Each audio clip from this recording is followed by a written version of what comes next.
കാണലും ഇല്ല, പത്രം പാരായണവും ഇല്ല. ബാക്കി നമുക്ക് ഇന്നിപ്പോ സോഷ്യൽ മീഡിയ എല്ലാവർക്കും ഇഷ്ടം പോലെ പോസിറ്റീവ് മെസ്സേജുകൾ കിട്ടും.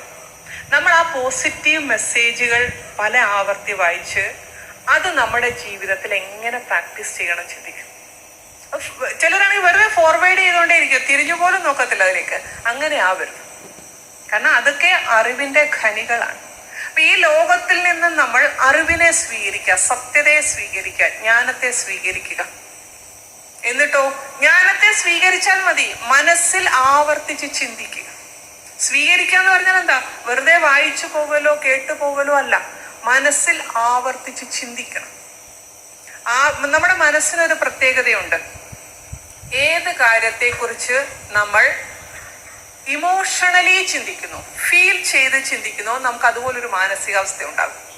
ഞാനിപ്പോ ഒരാളെ പ്രതി ദേഷ്യപ്പെട്ട് ചിന്തിക്കാം, എന്നാലും എന്നോട് അങ്ങനെ ചെയ്തല്ലോ ഇങ്ങനെ ചെയ്തല്ലോ, ഞാൻ ദേഷ്യപ്പെട്ട് ചിന്തിക്കാം. കുറെ സമയത്തേക്ക് എന്റെ ദേഷ്യത്തിന്റെ ഒരു മാനസികാവസ്ഥ എനിക്ക് ഉണ്ടായി. ആ സമയത്ത് എന്റെ ഒരു കുട്ടി വന്നിട്ട് എന്നോട് എന്തെങ്കിലും ഒരു സംശയം ചോദിക്കുകയാണെങ്കിൽ ഞാൻ എടുത്തിട്ട് തല്ലും, അല്ലേ?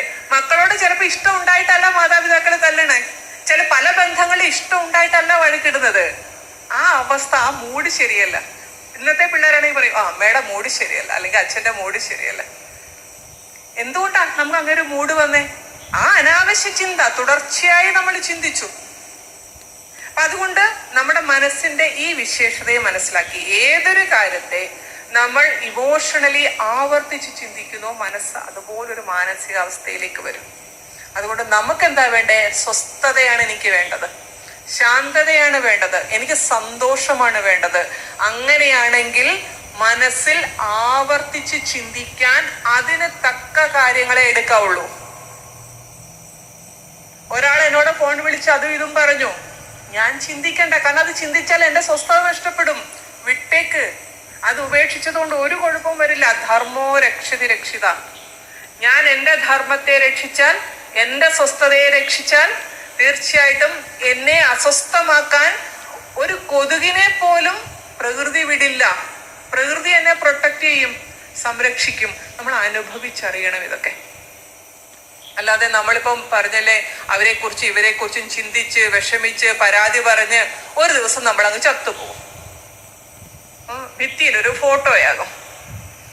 ആദ്യത്തെ വർഷം കാണാൻ നമ്മുടെ വീട്ടുകാര് ചിലപ്പം ഒരു 1-ാം വാർഷികം എന്തെങ്കിലും ആചരിക്കും.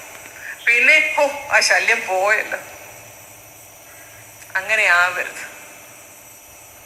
നോപ്പോട്ടെ, ഇതുപോലെ ഒന്നും ഉത്തരവാദിത്തത്തോടുകൂടി നടത്താൻ എല്ലാ മക്കളും വേദപ്രകാശ് ഭായി വേദരശ്മി ഭവനോ ആവണം എന്നില്ലല്ലോ, അല്ലേ? നമ്മുടെ അനന്തരാവകാശ